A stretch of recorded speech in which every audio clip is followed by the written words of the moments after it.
श्री रामचरितमानस बालकांड अध्याय 24। देवताओं का शिवजी से ब्याह के लिए प्रार्थना करना, सप्तर्षियों का पार्वती के पास जाना। हे शंकर, सब देवताओं के मन में ऐसा परम उत्साह है कि हे नाथ, वे अपनी आंखों से आपका विवाह देखना चाहते हैं। हे कामदेव के मद को चूर करने वाले, आप ऐसा कुछ कीजिए जिससे सब लोग इस उत्सव को नेत्र भर कर देखें। हे कृपा के सागर, कामदेव को भस्म करके आपने रति को जो वरदान दिया सो बहुत ही अच्छा किया। हे नाथ, श्रेष्ठ स्वामियों का ये सहज स्वभाव ही है कि वे पहले दंड देकर फिर कृपा किया करते हैं।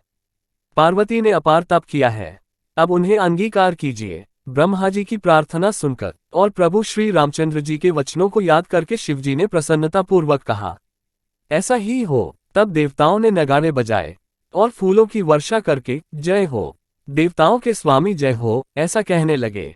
उचित अवसर जानकर सप्तर्षि आए और ब्रह्मा जी ने तुरंत ही उन्हें हिमाचल के घर भेज दिया। वे पहले वहां गए जहां पार्वती जी थीं और उनसे छल से भरे मीठे विनोदयुक्त आनंद पहुंचाने वाले वचन बोले। नारद जी के उपदेश से तुमने उस समय हमारी बात नहीं सुनी, अब तो तुम्हारा प्रण झूठा हो गया, क्योंकि महादेव जी ने काम को ही भस्म कर डाला।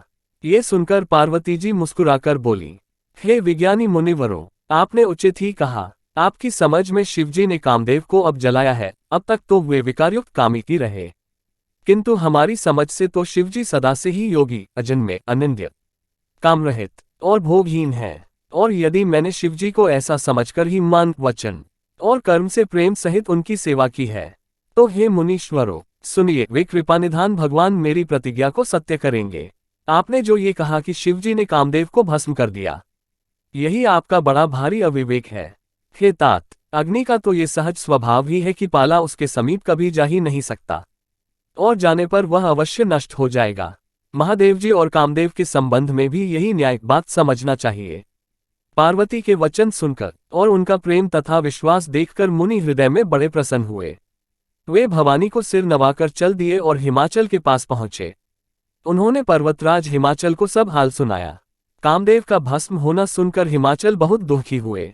फिर मुनियों ने रति के वरदान की बात कही, उसे सुनकर हिमवान ने बहुत सुख माना।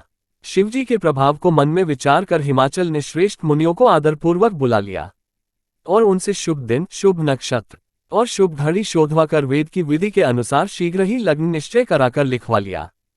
फिर हिमाचल ने वह लगन पत्रिका सप्तर्षियों को दे दी और चरण पकड़कर उनकी विनती की। उन्होंने जाकर वह लग्न पत्रिका ब्रह्मा जी को दी। उसको पढ़ते समय उनके हृदय में प्रेम समाता न था। ब्रह्मा जी ने लग्न पढ़कर सबको सुनाया।